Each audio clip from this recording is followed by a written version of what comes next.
The lifeless body of a newborn baby boy was found inside the bathroom trash can at a New Mexico hospital back in January.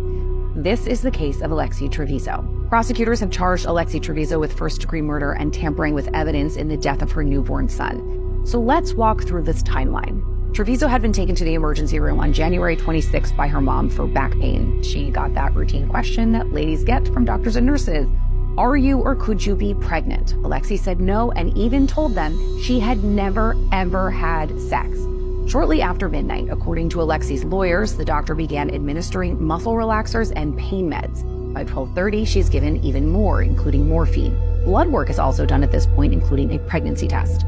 The positive pregnancy test comes back at 12:51 a.m., according to Alexee's lawyer, who contends that those test results were read by hospital staff basically in the moment.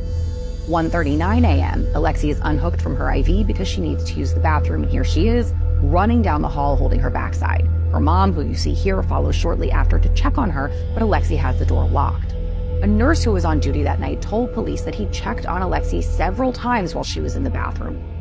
Alexee eventually comes out and heads right back to her room at 1:57, seeming completely normal, but it's immediately clear something is wrong.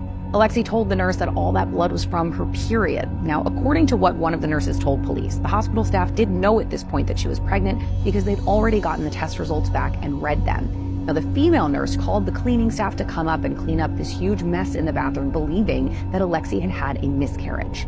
It wasn't until the cleaner, Lilia Lewis, picked up the trash can that everything changed. DailyMail.com exclusively spoke with Lilia Lewis, who said that she is still traumatized by the memory of what she saw that day. Quote, the bathroom looked like a war zone. Blood was everywhere, on the walls, back of the toilet, on the floors. It was one of the worst scenes I've ever seen in my life. There was blood spatter everywhere. It was like something you would see in a horror movie. Now, we already saw what happened next when Alexee was told that the baby was found in the trash. After the body was discovered, police were of course called, and Alexee was taken to be treated by medical staff for that hasty delivery, and her mom met with cops in the hospital waiting room. The family was informed at this point that the baby was taken for an autopsy and that any potential charges against Alexee would have to wait for those results. Her mom, Rosa, then tells cops that she had no idea her daughter was pregnant.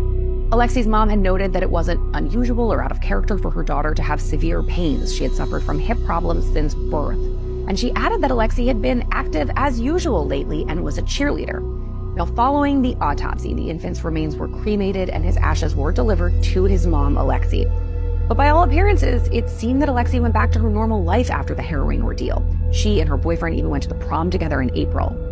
But in May, she was arrested at her home. Trevizo had since been released on a $100,000 bond and ordered to remain under house arrest, but she was allowed to continue attending her senior year of high school.